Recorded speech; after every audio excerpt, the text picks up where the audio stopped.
Focus more, fear less by Tash Inspires. I don't want to fear anything ever again. I just want to see something I want, visualize what I want to do, and get it or do it, period. Enough of this fear stuff. Besides, it's so second grade. It's so leave the nightlight on. It's so monster in the dark. But can I share something with you? That is the unfortunate reality for so many people. It's the what ifs and the just supposes. It's the let's just says and the in the events. It's the assuming that's or presuming that's. It's time to get off this mind roller coaster of possible negative outcomes and just live. Stop worrying about how it could turn out or what possibly could go wrong and just live. Just living isn't easy. It means that you may have to give up the side of you that is the keeper of worry and excuses and replace it with a space that exudes courage, focus, and determination. It means you may have to leave a land of comfort that was laced with habit, mindless repetition, and low risk, and enter a land that is unfamiliar, challenging, and a tad bit risky. But my friend, doing so is necessary for growth. If you want to stop operating in fear and experience a life of new possibilities, you're going to have to tackle fear at its core. You are going to have to grab fear by the roots, pull it up from the ground, and replace it with fundamental seeds necessary for success. You are going to have to be bold, unapologetic, and sometimes a little confrontational with yourself. You may have to strip yourself of the ability to make excuses and demand from yourself thoughts, intentions, and a mindset whose sole purpose is to push and encourage actionable behaviors and thoughts that can't be swept under the rug, procrastinated on, or avoided altogether. You must begin to demand action from yourself and start strategizing each move you make, creating a space where every step you take is very intentional, has a purpose, and is expected to yield your ideal result. This fearless mindset is going to help you to take more control of your life in so many areas that if you commit to this way of being, your life will never look or feel the same. Chapter 1. Fear. Fictitious events altering reality. It's not real. The walking you heard in the attic that turned out to be something blowing in the wind during a storm. The uninvited guest standing in your doorway that is just a shadow from your coat rack. The domestic disturbance you heard from the next door neighbor's house that turned out to be their unbalanced washing machine going through the spin cycle. Something is there. Something is happening, but it is not what you thought. Those events are just a byproduct of your perception intertwined with fear. What is fear? When the Oxford Dictionary defines it as a noun, it's an unpleasant emotion caused by the belief that someone or something is dangerous, likely to cause pain, or a threat. As a verb, it's defined as being afraid of someone or something as likely to be dangerous, painful, or threatening. I utilize an acronym to describe fear. It's fictitious events altering reality. Fear is causing you to believe that what you perceive as being your current or future state, or what your senses are currently tapping into, is reality. Fear is one of the most basic human emotions. It's a deeply rooted reaction genetically positioned in our brains to promote a sense of safety and to avoid harm. Today, fear displays a much different face than before. It's less primal, more sophisticated. It's less about being fearful of being chased by what goes bump in the night and more emotionally tied to feelings like rejection, personal failure, and anxiety. To conquer our fears, we must first understand their possible origin and root cause. So we know that the process of fear starts in the brain. There's a region known as the amygdala, and it's a small almond-shaped structure that controls the way we process motivation, emotions, and memory. When triggered, the amygdala receives signals and then assesses if there's a threat and on what level. If it's truly a threat, the amygdala sends a distress signal to the hypothalamus, which cues up the sympathetic nervous system. Adrenaline floods the body, preparing it to react swiftly. Blood is diverted away from the non-essential functions like digestion and directed toward the muscles.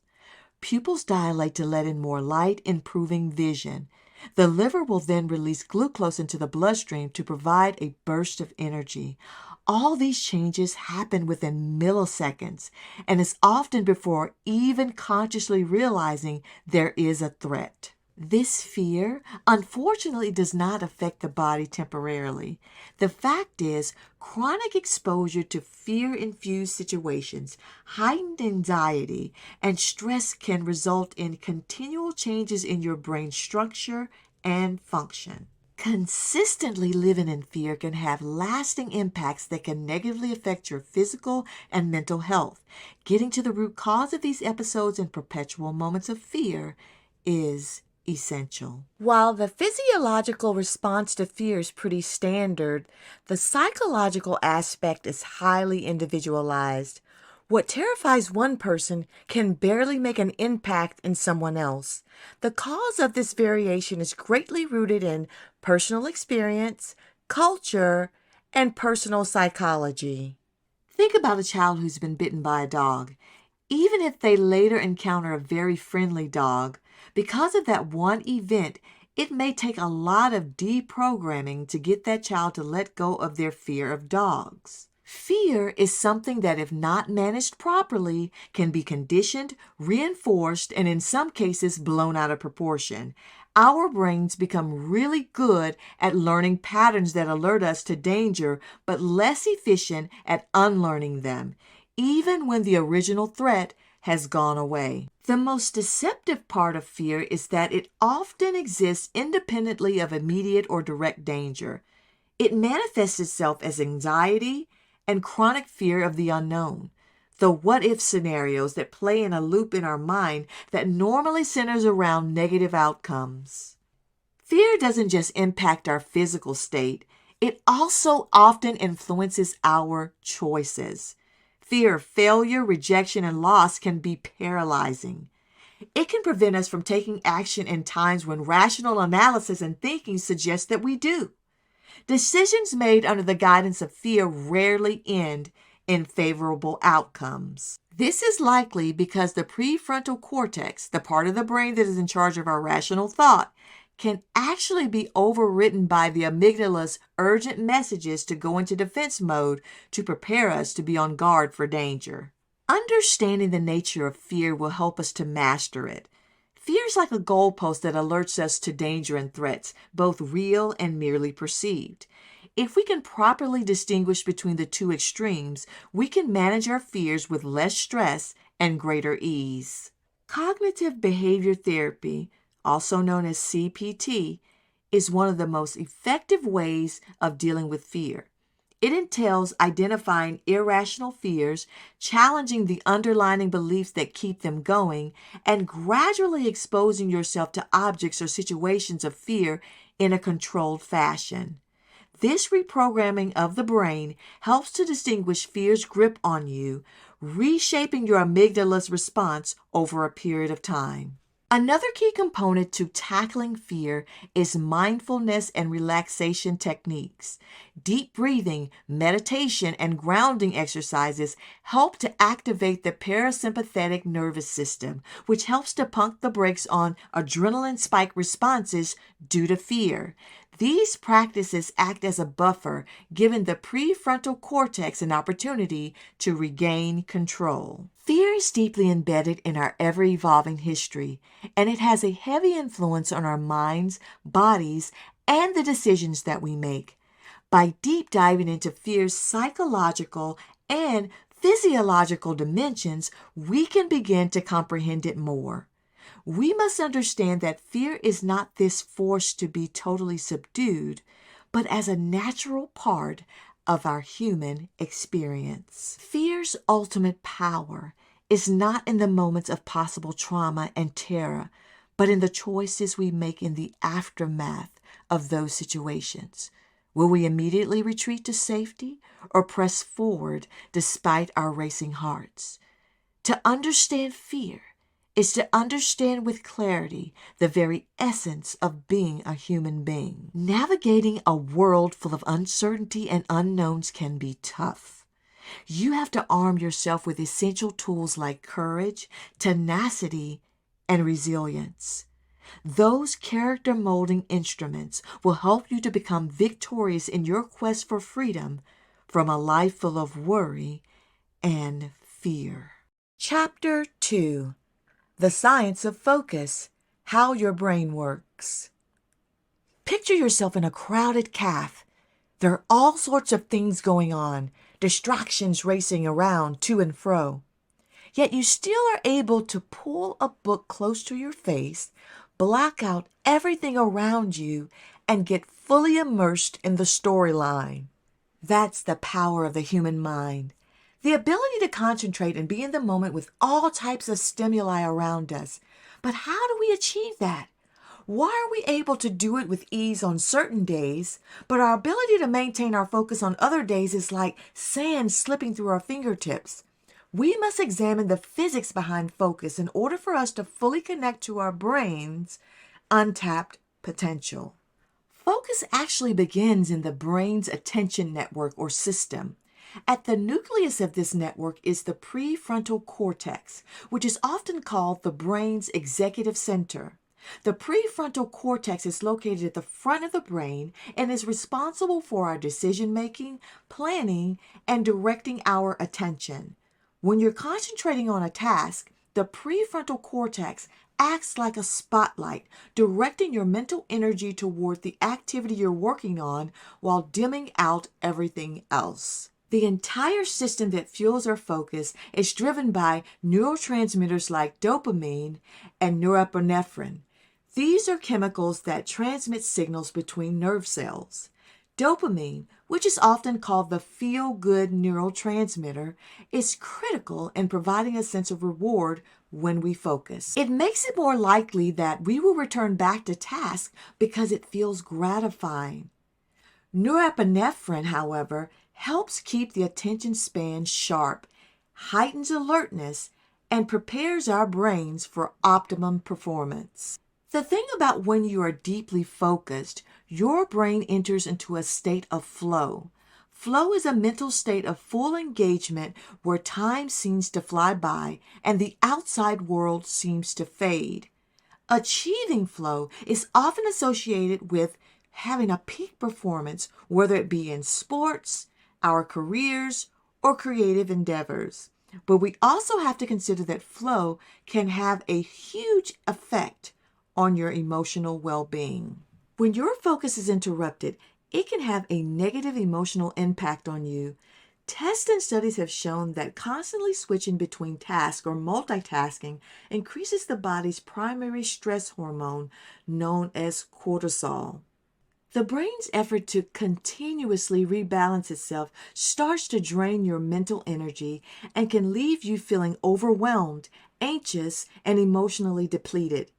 Not being able to maintain focus can not only affect your productivity, but also directly impact your mood and emotional state. While the ability to focus is a powerful tool, it becomes increasingly hard to do with all the distractions that are in our path on a day-to-day basis, from smartphones to social media notifications, not to mention the string of information that is placed right at your fingertips.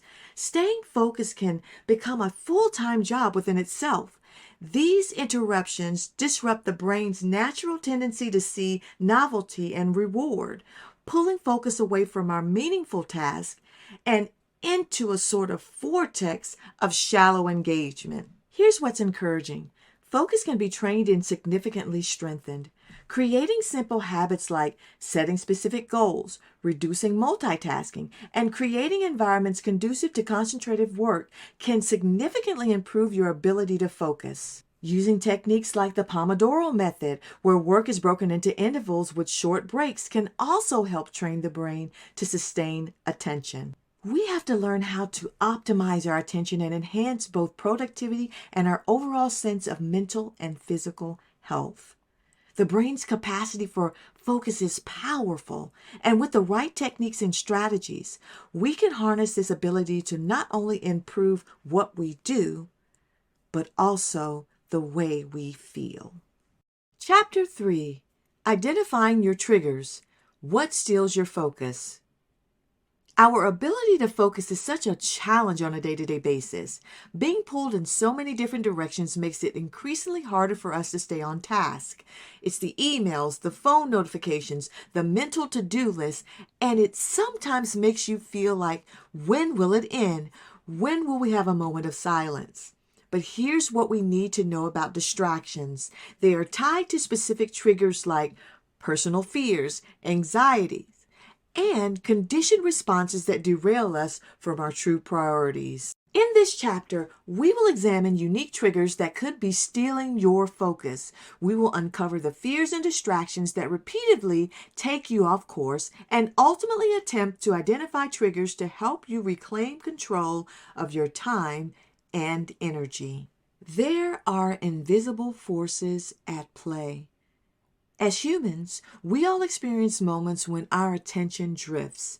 Sometimes this occurs when our phones light up with a new notification, or we start thinking about an upcoming project that suddenly takes over our minds. But these distractions aren't just external factors. They're often deeply internally rooted. Let's look at Barbara for a moment. She's a high-powered executive who prides herself on being very organized. However, despite her best attempts to stay on task, she often finds herself overwhelmed with emails. It seems no matter how many productivity apps she tries, her inbox ultimately becomes a black hole of unfinished tasks and forgotten priorities. Well, what we concluded is that Barbara's true trigger is not about the amount of emails that she's getting and not being able to sustain, but it's really about her underlying fear of missing something important and letting her team down. Barbara's scenario is pretty common because at their core, the distractions that happen to us daily often reflect a deeper psychological trigger that, if we don't address it, will keep us locked into a cycle of unproductiveness and loss of focus. Let's talk about some common triggers that steal our focus. Number 1, fear of failure. This is a huge one. When we activate that fear of making mistakes, it leads us to procrastinate, overanalyze, and avoid taking care of our task altogether. This behavior manifests itself as perfectionism, in which we spend an excessive amount of time on minor details. We convince ourselves that everything needs to be perfect, which in reality, all that is doing is paralyzing us and stealing time away from things that would be more meaningful to accomplish. Number 2, need for control. There are times when we feel we need to control every outcome, but doing so can become its own distraction. This may cause us to find ourselves constantly looking at our emails, being overly involved in projects to the point where it appears that we're micromanaging them, and overcommitting ourselves to things that could be delegated to someone else. This particular trigger is often rooted in a fear that if we don't handle it, everything is going to fall apart. Number 3, social approval. Whether we care to admit it or not, we all like a like or two on social media. However, the constant need for those likes and attention can lead to desperation for approval. This type of behavior can be a huge distraction and can take up a lot of mental real estate in our general emotional well-being. Not to mention it can weigh heavy on our overall mental capacity and self-esteem. Number 4, imposter syndrome. This can be a very paralyzing trigger because it can viciously attack the way you see yourself. Imposter syndrome can leave you with feelings of not being good enough, not feeling smart enough, not feeling like you've experienced enough to do the things that you ultimately know you are capable of doing. You start to doubt yourself, which can be very damaging to your quest to focus and even more destructive to your overall ability for growth. Number 5, fear of missing out. What did I miss? We sometimes say that jokingly, but because we live in such a hyper-connected world, we are oversensitive to constantly wanting to be updated on every new piece of information currently circulating. From news articles to blogs, we constantly want to be in the know about what's happening in our immediate surroundings and worldwide. However, being overly stimulated by so much information doesn't leave us more informed, but it ultimately leads us to be bogged down with fragments of data, which eventually start to dilute our ability to focus on one specific thing. Now it's time to recognize your personal triggers. Let's look at how to recognize the triggers that steal your focus. Number 1, keep track of your distractions. For 1 week, let's keep a distraction diary.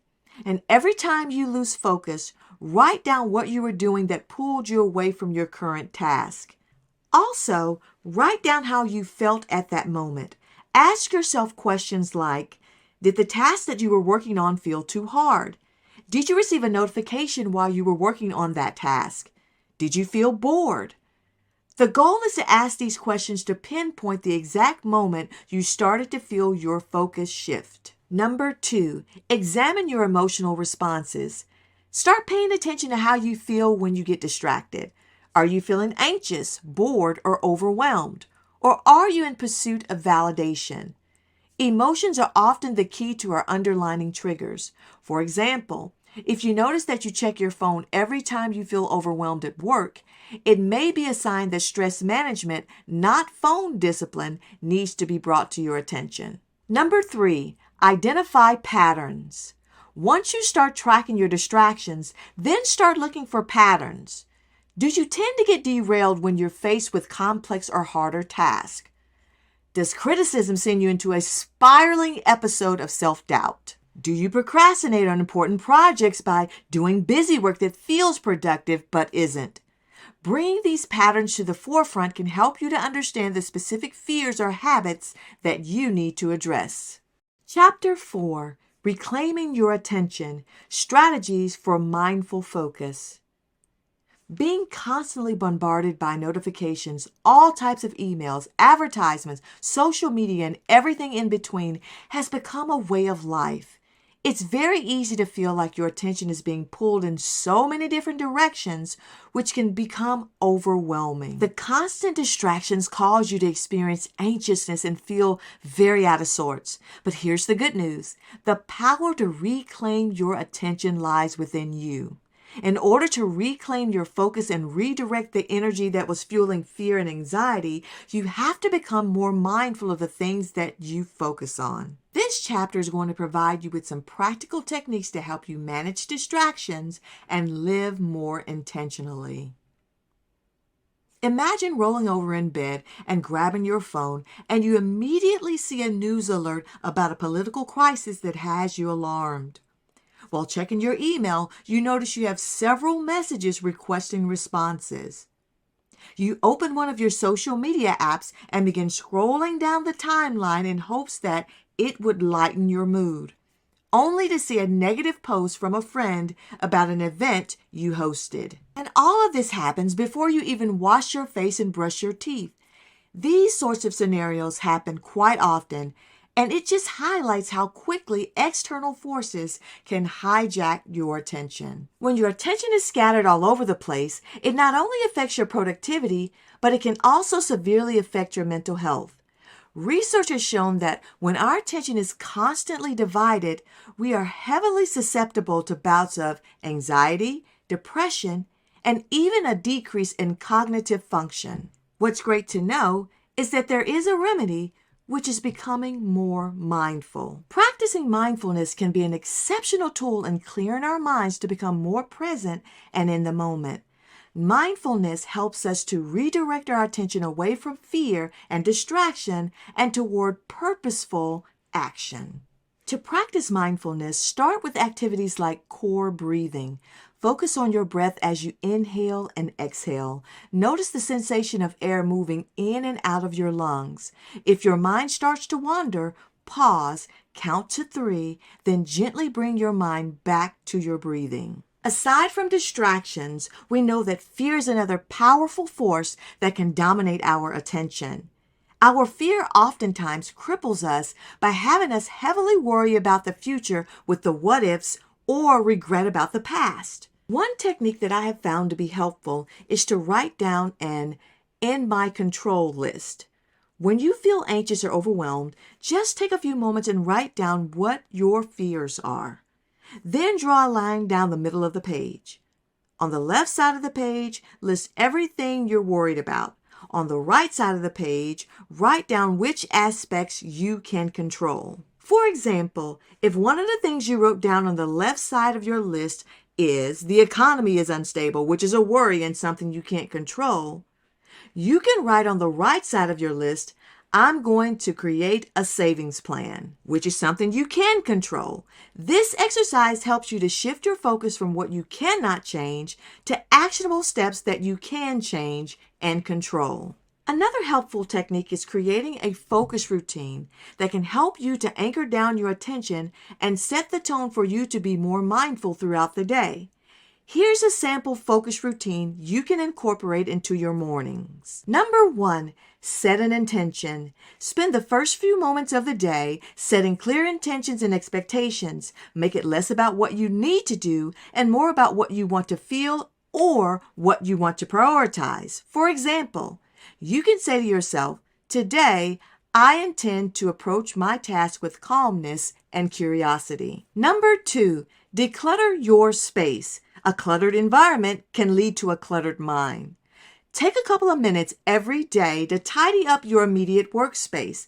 This very small act can actually signal your brain that it's time to get down to business and focus. Number 3, limit distractions. Identify what is your biggest distraction. That could be your phone, email, social media, or even the news. Once you have identified those distractions, then it's time for you to set boundaries. This may mean turning off notifications using apps that block certain websites or having a designated schedule for when you can check your email, social media, etc. Number 4, establish work blocks. Utilize tools like the Pomodoro technique to work in blocks of time. Start by working 25 minutes, then take a 5-minute break. Do that cycle 3 times, and then on the 4th time, take about a 30-minute break. And number 5, reflect and reset. At the end of the day, make sure you're doing a little reflection. Be certain that you're celebrating the moments you stayed focused and then gently assessing the moments you got distracted.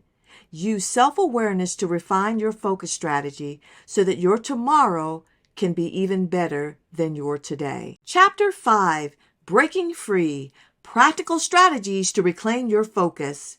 Now that we've identified some key triggers that are taking you away from being as focused as you could be, it's time to tie together everything we have learned to come up with some strategies that are going to get you back on track. Number 1, set boundaries with technology. As we mentioned before, set designated times to check your email or social media and stick with them.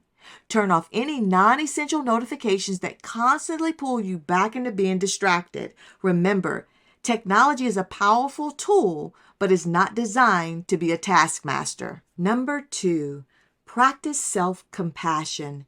Make sure you're giving yourself a little grace. We have to realize as humans that we are not perfect, and failure is a part of growth. When you find yourself entangled in the fear of failure, remind yourself that mistakes are valuable ways to learn lessons. Above all, make sure that you are intentional about practicing self-compassion, because doing so will allow you to set real expectations and to be comfortable with celebrating your wins, even if they're small ones. Number 3, embrace the courage to say no. Every task that we get does not require immediate attention. Learn to say no to some non-essential commitments. When possible, be more comfortable with delegation. Delegating tasks can be a great tool to develop and build skills in others. Number 4, set clear priorities. As you start each day, identify the top 3 priorities that you would like to tackle. These items will act as your non-negotiable tasks that move you one step closer to your larger goals. Tackling these important priorities first helps to ensure that even if you get distracted, your important tasks are more likely to get done. Number 5, develop a routine for focus. Last but certainly not least, make sure that you lock down your routines and get organized. This may include having specific work hours, making sure that your workspace is tidied up at the start of the day, and having a brief breathing session prior to starting any of your work. These standards will help you keep consistent in your routines and remain anchored, focused, and attentive. In reclaiming our focus and reducing our fear, we uncover the power within ourselves to live more intentional, fulfilling lives. Focus allows us to channel our energy toward what truly matters, cutting through the noise of distractions that once scattered our attention. It gives us clarity and purpose, helping us to be more mindful, helping us to make better decisions, deepening our relationships, and excelling in our personal and professional pursuits. When we start reclaiming our focus and reducing our fears, we recover the power within ourselves to live more fulfilling and intentional lives. We begin to operate in a space of influence and not apprehension. Our comprehension expands and our distraction level decreases. We shift our attention further away from the what-ifs and place the spotlight on our ultimate goals. We become victors and not victims. Like eagles, we soar high, hyper-focusing our eyes on the prize. We begin to win in every area, walking in clarity and purpose. Our decision-making becomes better. Our relationships get better. Our professional pursuits are better. And ultimately, our overall lives become better.